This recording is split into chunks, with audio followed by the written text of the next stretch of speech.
and putting them before the court is only half the battle though. And identifying victims is a race against time, and the ACE's identification team is relentless in rescuing children from sexual abuse. Pixel by pixel, our investigators painstakingly look for clues and never give up. The tools they use give Australian police access to world-leading expertise. And from July 1, 2019 to 30 June 2020, as a result of AFP investigations, there were 134 children who were removed from harm, 67 domestically and 67 internationally. And in the 12 months alone, the ACE has intercepted and examined more than 250,000 child abuse material files.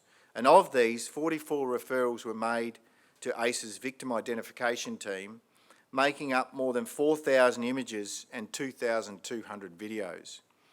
The ACE's victim identification team has also sent 49 referrals relating to victims of child abuse to 20 countries in the past 12 months. And it is because of the ACE, our global partnerships and state and territory police forces, that we are able to today to reveal the shocking details of Operation Multo, an ACE-coordinated investigation involving the AFP and all state and territory police. And Operation Multo started last year to target Australian-based offenders using a cloud storage company to share some of the worst child abuse material online. And nationally, the operation has resulted in the arrest of 44 offenders across every state of Australia. They have collectively charged with 350 offences, and because of our actions, we have removed 16 Australian children from harm. Some of these online offenders were also contact offenders, and the age of those offenders ranged from 19 years old to 57 years old. And Multo is ongoing, and it is likely more offenders will be charged. Child exploitation is not an Australian crisis, but a global one. It is a disease without a cure. The severity and scale of offending has changed and increased so much since my days in the online child sex exploitation team. There is a younger generation of offender, and it has become easier to access victims. Networks with 45,000 offenders, I never saw that kind of scale back then. And identifying these criminals has also become more complex with technology and the dark web. The nexus between online offending and contact offending is evolving, and I do believe that the majority of online offenders will eventually become contact offenders, although I do note that we do need to do more research in this area.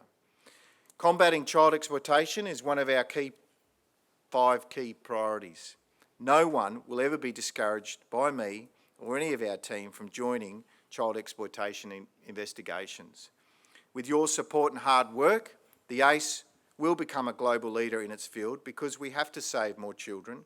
We have to keep arresting the tsunami of offenders, but equally, we need the community and parents to fully understand the dangers the online world poses to their children. All of you here today understand this, and the AFP will work relentlessly every day to meet the challenges ahead of us and work with you hand in glove. You have my word. I want to thank you all for being here, and to begin the official opening of the ACE facility, I would now like to invite the Honourable Peter Dutton, Minister for Home Affairs. Thank you, Minister. Firstly, thank you very much to Trevor Evans, the local member here, and a very dear friend of mine, and is also a great campaigner in this area. And I'm very grateful, Trevor, that you're able to have us in your electorate today. Although even if you had said no, we were still coming, so I suppose it's a formality. I want to say thank you very much to the leadership of the Australian Federal Police, led obviously by Reece Kershaw, but Deputy Commissioner Brett Ponting here today as well, to Assistant Commissioner Lisa Gale. Thank you very much for your leadership in the region, and thank you for what you do. Also to Debbie Platts as well for your involvement. Debbie, in this crime type and in the formation of this centre. Dan, I want to say thank you very much to you as well for the work that you have done over a long period of time, and the integral part that you played in this centre, as well as Paula, so thank you, and many others, but you represented a first-class team of AFP officers, and I'm really very grateful for for the work that you've done. To John Rouse as well, who's the representative here from the Queensland Police, and John is recognised internationally, of course, for the work that he and his colleagues at Argos have undertaken. It really is world class, and you should be incredibly proud of what you've been able to do and the lives that you've been able to save. The interventions that you've been able to make have really changed the history of what otherwise would have been a very sad tale for countless children, both here domestically and internationally. And I think that is an amazing contribution.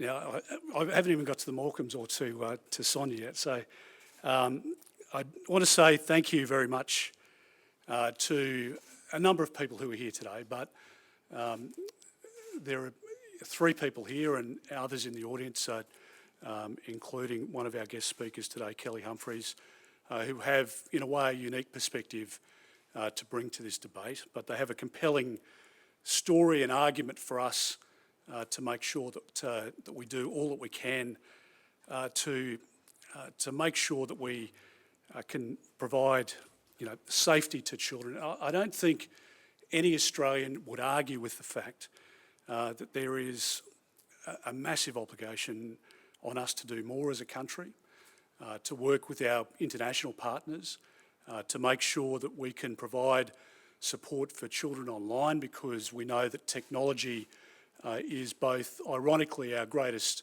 friend, given the scale of this problem and the sheer volume, the terabytes of data that we need to deal with.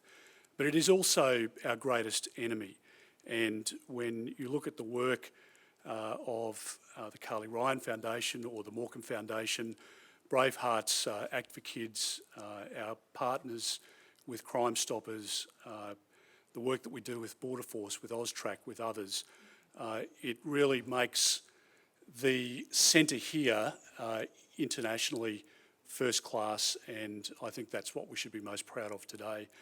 The international reputation that we've been able to garner as a result of the investment of this $70 million into this centre, the way in which it really has put Australia on the map as a world leader in this fight is a great credit to everybody here today.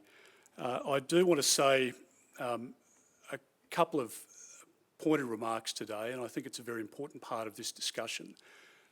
We have a battle on our hands, as I say, in a technological sense, which is growing exponentially. And the fight at the moment with our global partners, and I have a very close relationship with Bill Barr, who's the Attorney General in the United States, and also Priti Patel, who's the Home Secretary in the United Kingdom, and we've really been working together as a Five Eyes partnership to deal with the issue of end-to-end encryption, and it's been a battle that we've been involved in for a number of years. But it is unconscionable that a company like Facebook and others would have a platform off which they make considerable millions of dollars each year, in some cases billions of dollars, and at the same time they're making that money, they have an absolute direct knowledge and understanding of the fact that it's done in some circumstances at the expense of children being sexually abused. And yet now we know, particularly in Facebook's case, that they are taking a deliberate decision with end-to-end encryption to starve referrals of matters that otherwise in previous years would have been made to law enforcement agencies and investigators. Children have been saved because of those referrals in the past, and they won't be saved in the future because of the actions of Mark Zuckerberg, Facebook and others. And even at the recent AGM at Facebook, where there was a very concerted effort by shareholders to try and change the course of that policy decision by Facebook, Mr Zuckerberg took a decision not to accept what I thought was a moral imperative for him to do so. And we need to make sure that as a community, not just here domestically but internationally, we continue that fight because encryption is an incredibly important part of our lives through internet banking or safe messaging, etc. But in the Facebook workplace, under no circumstance would they allow a child or a woman to be sexually assaulted on the floor of their business, and yet their platform facilitates the sexual assault of children at a scale that most Australians would find incomprehensible. And the onus is upon them to step up and to be the corporate citizens that they believe that they should be. And this is a fight that is worth fighting. And I can promise you that we rededicate ourselves today to do that. I'm really proud of the partnerships that the ACE has been able to generate between the NGOs and the other partner agencies, the international engagement with the Danes, with the Americans, our Five Eyes partners, but many, many more. I'm very grateful for that because it helps us complete the intelligence picture, and we know that perpetrators online don't just live in our country, but they live internationally, and it's what makes that collaboration so incredibly important. So, ladies and gentlemen, it's, as I said before, a great honour to be here with you today and to officially declare open the ACE. It is a centre that's going to change lives, to save children, to make sure that we can work more effectively together in the name of that cause, and for that I think we should all be today incredibly proud. Thank you very much.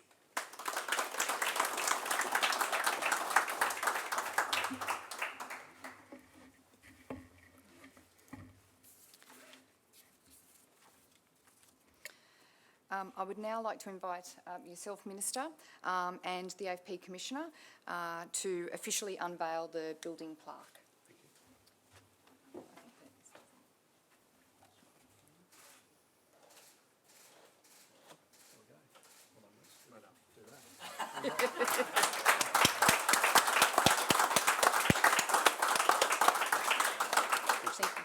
Shame cannot continue to cause suffering when someone feels seen, safe and heard.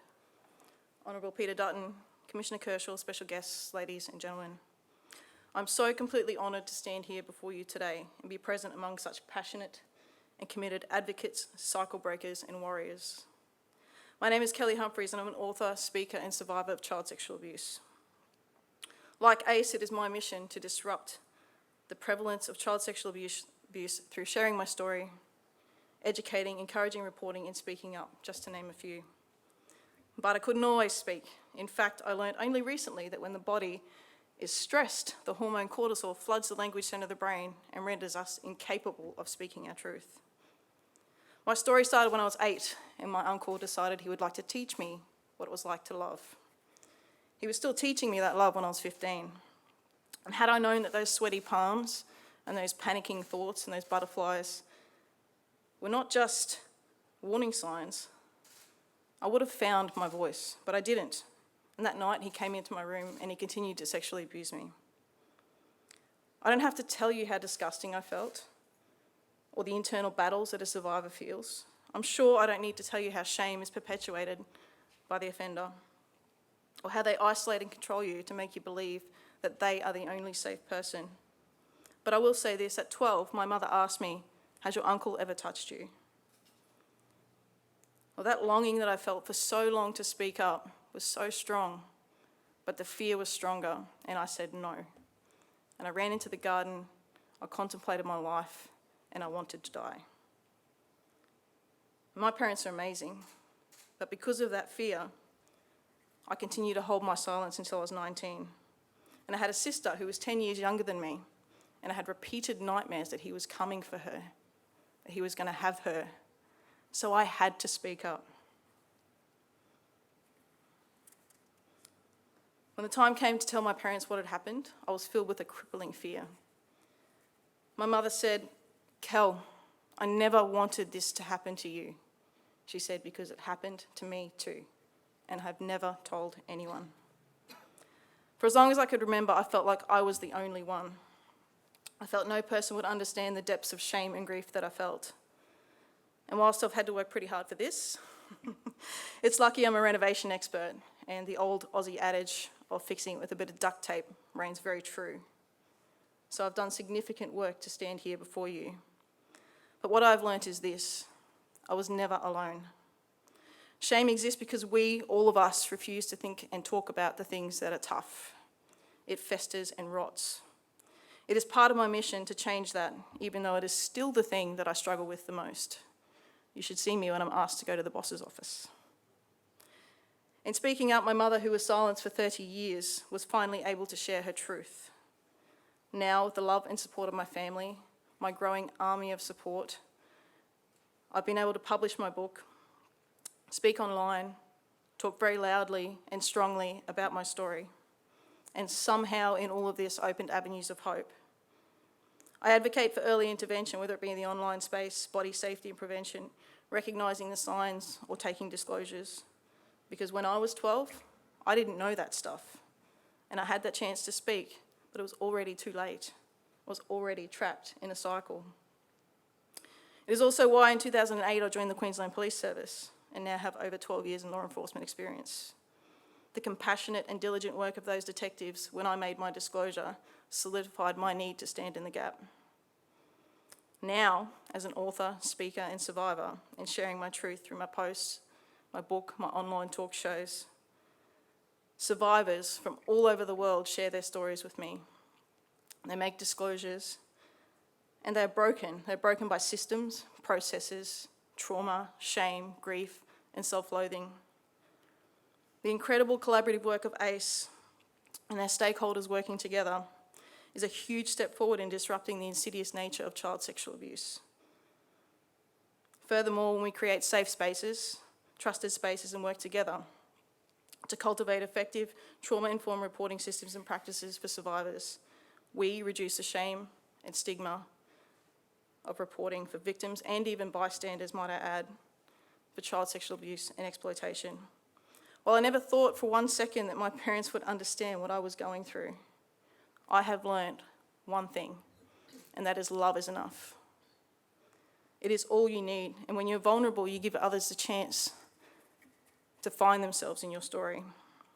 And in that, we can never truly be alone. It is also why I know I cannot fail. And while I firmly believe that regardless of whether we find true justice, when we find true courage, it is the same. You can never truly underestimate the power of someone's courage, so to you here now, fighting the fight, when you're tired, when you want to quit, when the computer screen's making your eyes go funny, and the world throws cheesecake and lemons at you, I say make lemonade. But I love you and I thank you, and from the heart of all survivors I say please don't quit. Please don't stop, because we need you. Thank you.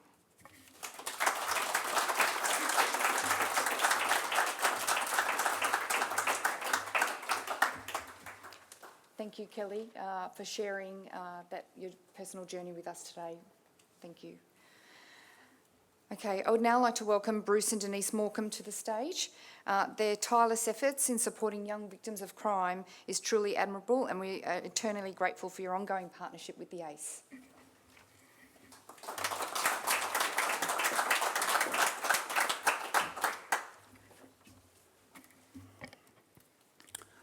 Distinguished guests, ladies and gentlemen, the Daniel Markham Foundation are proud partners of ACE and the AFP. We congratulate the Commonwealth Government and in particular the Home Affairs Minister and the AFP Commissioner for creating such an innovative space and also providing stakeholders an opportunity to use it. Our team has been very fortunate to make use of it on numerous occasions, and we will continue to do so. For Denise and myself to be asked to assist with the official opening of this ACE facility is personally a great honour. It is also an opportunity for the many contributors to the Daniel Markham Foundation to share our excitement at what positive outcomes this place will deliver in the years to come. We look forward to a day when we have consistent child safety practice across Australia. The Daniel Markham Foundation remains deeply focused on raising community awareness, education and engagement about child safety. We share the ACE's broader vision of enhancing community awareness and furthermore supporting the ACE's fundamental pillars of prevent, prepare, pursue and protect. Real and reciprocal partnerships in crime prevention, detection and punishment are so critical. When we bring together specialist expertise and skills from across sectors, united against a common goal of ending the insidious crime of child exploitation, justice can truly be achieved and we can keep children in our society safe from harm. The duplication of resources and the lack of collaboration and information sharing ultimately impacts negatively on those who need our help. Too many vulnerable children will continue to be at risk. By working together, we can be as one actively demonstrating that keeping kids safe matters. The Daniel Morecambe Foundation has demonstrated over the years that we welcome partnerships with others in the child protection sector, and much can be achieved through an active, empowered, educated community. Denise and I lost our son to a twice convicted pedophile on the 7th of December 2003. In May 2005, we established the Daniel Morecambe Foundation as his lasting legacy. Of course, there was sadness, and there still is, but here was an opportunity to make serious change. We had been given a gift. By using our unsolicited media profile and people's thirst for information in a positive way, we could indeed challenge the past and say that was not good enough. The Daniel Morecambe Foundation is committed to educating children, parents and carers in ways to stay safe, both in the real world and the online world. Acknowledging that we all have strength, please think of what could be achieved if we all commit to link arms on future projects. Denise will now continue with some material that the Daniel Morecambe Foundation is able to bring to that table. So next Friday is our day for Daniel, and there's an amazing 4,800 schools and early learning centres that have pre-registered their support and actively conducting a personal safety lesson on that day. The Foundation is also committed to caring for children who've had a start to life that they did not deserve. Our free Walk Tall counselling service for children is proof of that. We value our partnership with Act for Kids highly, and Walk Tall is the perfect example where a united approach is workable and beneficial. The early intervention of children identified with problematic sexual behaviour has the capacity to change history. By reprogramming and moderating their behaviour, we have the ability to save countless youngsters from harm. I'm pleased to share the news that our Changing Futures program is leading the way with training for frontline professionals and contributing to research with this early intervention program targeting pre-teens. In 2020, the first time we produced 2 videos for Australia's biggest child safety lessons. One was for students aged 4 to 7 on secrets and surprises, and the other for students 8 to 12 focusing on internet safety. These were very well received, and we had an astonishing 4,200 schools and early learning centres tuning in nationally to view them. We also delivered a child safety board game called Morkie's Safety Mission, and like all of our educational resources produced over the years, they are free of charge. The Royal Commission into Institutional Responses to Child Sexual Abuse recommended that all state and territory governments should collaborate in the development of sexual abuse prevention education strategy, including online safety. This ACE facility, I believe, will provide the mechanism for change and bring about a national approach. An example of how dysfunctional this approach has been and continues to this present day is that none of the states have been able to agree on key educational words or definitions of abuse. Education Queensland, through the Daniel Morecambe Foundation, through the Daniel Morecambe Child Safety Curriculum, use the keywords recognise, react and report. Other organisations and states differ by adopting keywords like know, go, tell or similar. Agreement here is surely one of the first tasks I see as imperative in rolling out a national child safety education strategy. Hinged off this cornerstone can be every conceivable program, whether printed, on a website, a downloadable app, teacher lesson plans, parent guides or whatever. Another opportunity that presents itself if we conduct an audit of what child safety material is already available. Can that be improved or updated, and what are the gaps? We believe that collaboration and partnerships are instrumental in developing consistent practice, messaging and language ultimately aimed at keeping kids safe from harm and abuse, both in the real world and the online world. ACE provides this platform to do this. Thank you for listening. Minister, Commissioner, distinguished guests, ladies and gentlemen. I don't think it's necessary to try and explain the impact losing Carly has had on me. I think this is something that most people here can imagine. The significance of my daughter's murder went beyond what I felt. Carly was the first victim of a violent crime that was perpetrated through the internet in Australia. It is now my duty to do whatever is necessary to help prevent such suffering for other innocent children. Online child sexual exploitation is now a multi-billion-dollar industry. There is a clearly defined marketplace for trading in the sexual exploitation of children, and it's thriving. In the last financial year, the AFP received 21,668 reports of child exploitation. Each report can contain hundreds and thousands of images and videos of children being sexually exploited. The internet has brought increased global connections for positivity, but unfortunately, also horrendous depravity. Online predators communicate, manipulate, network, and organise, but we also have a reason to hope.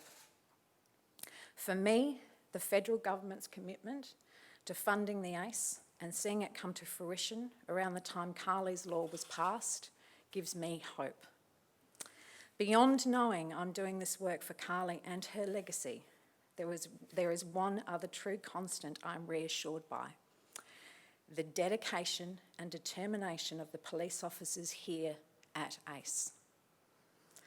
And every other police officer who bears witness to the unnecessary suffering of children every single day.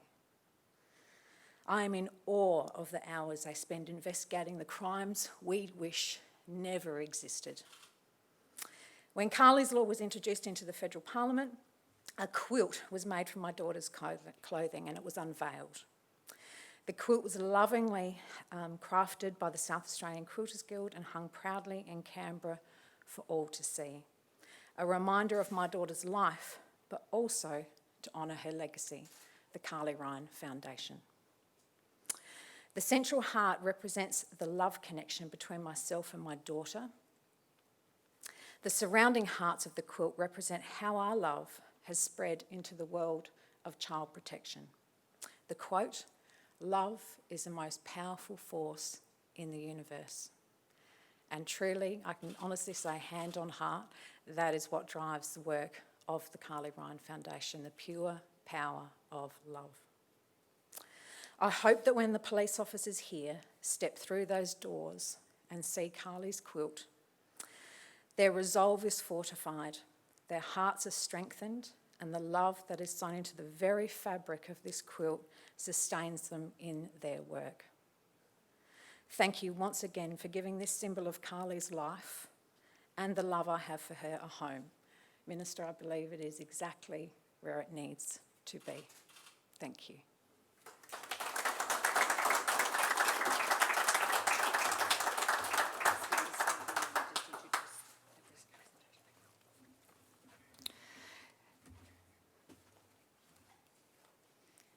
Okay. Important to the legacy of Carly is this patchwork quilt next to the stage held by Sonia. And as Sonia said in her speech, having been lovingly sewn from Carly's clothes. Today, this quilt is presented to the ACE. The quilt is a reminder that no other person should have to endure what Carly and her family have been through.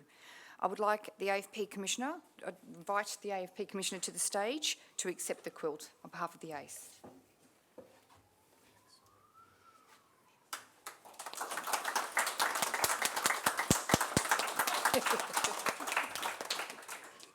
Over my tenure as Attorney General of the United States, I've been grateful to work closely with our good friends in Australia on many issues, including to address the threat of online child sexual exploitation. Our countries share a grave concern about the danger faced by children in the online world and a deep commitment to marshalling all resources to eradicate this crime. Our work in this area is more important now than ever, as online crime against children are increasing in scale, complexity, and dangerousness. Last March, Minister Dutton and I met with the Phoenix 11, a courageous group of survivors of online child exploitation, who implored technology companies not to elevate the supposed privacy interests of the predators over the safety of children.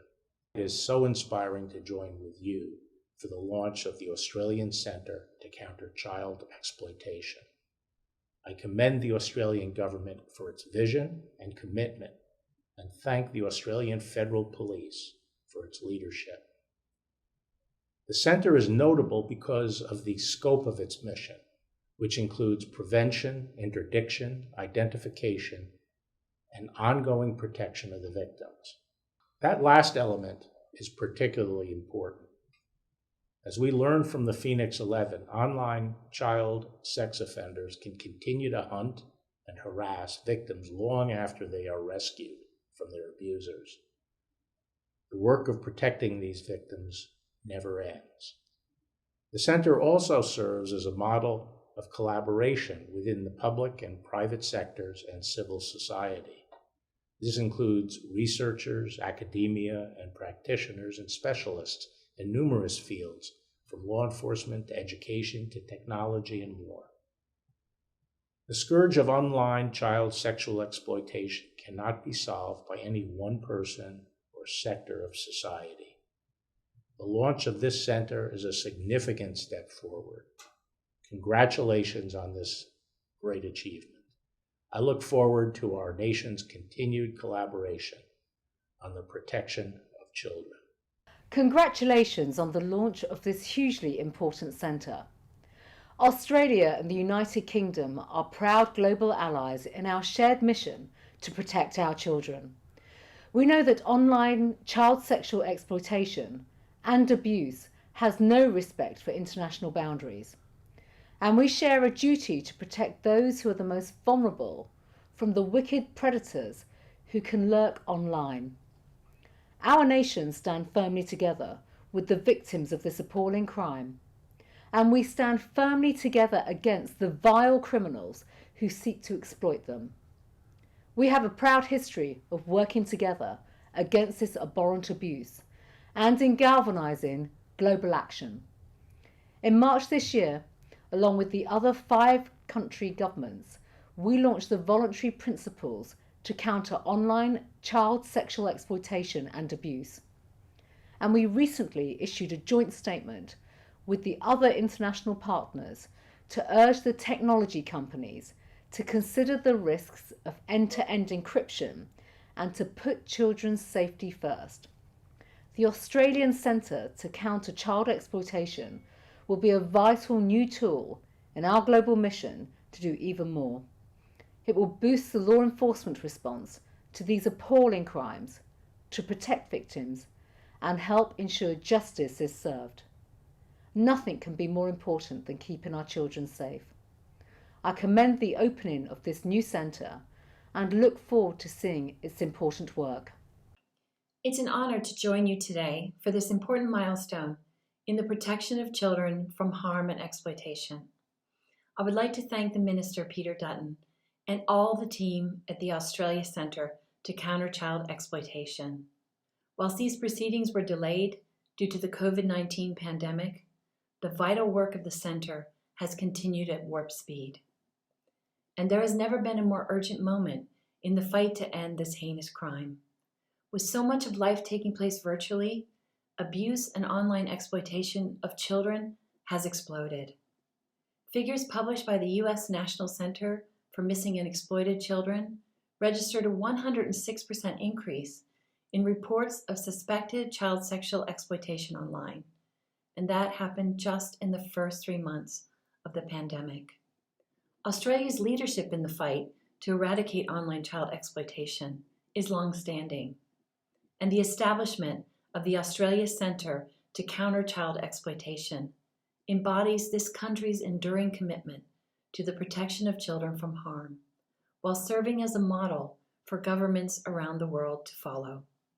I am very grateful to Australia, the UK, and the other signatory governments for drawing attention to this issue and calling on tech companies to make sure that encryption is applied in a way that doesn't erode the safety of the most vulnerable in society. Technology can and must be a force for good. With global leadership, robust policies, and a collaborative public and private sector action, we can keep children safe from harm. The opening of the Australia Centre to Counter Child Exploitation is a beacon of hope and a commitment to progress. If you haven't already, I encourage you to please sign the Child Protection Commitment Board at the entrance. For our special guests, we invite you to stay for some light refreshments. These will be served in the room behind me. And we ask that you please enter through the door to my right, and then you'll exit out the door on my left. It's a one-way system to ensure we comply with COVID regulations. Thank you, everyone. Thank you, Minister and other special guests. And please come and join us for some light refreshments. Thank you.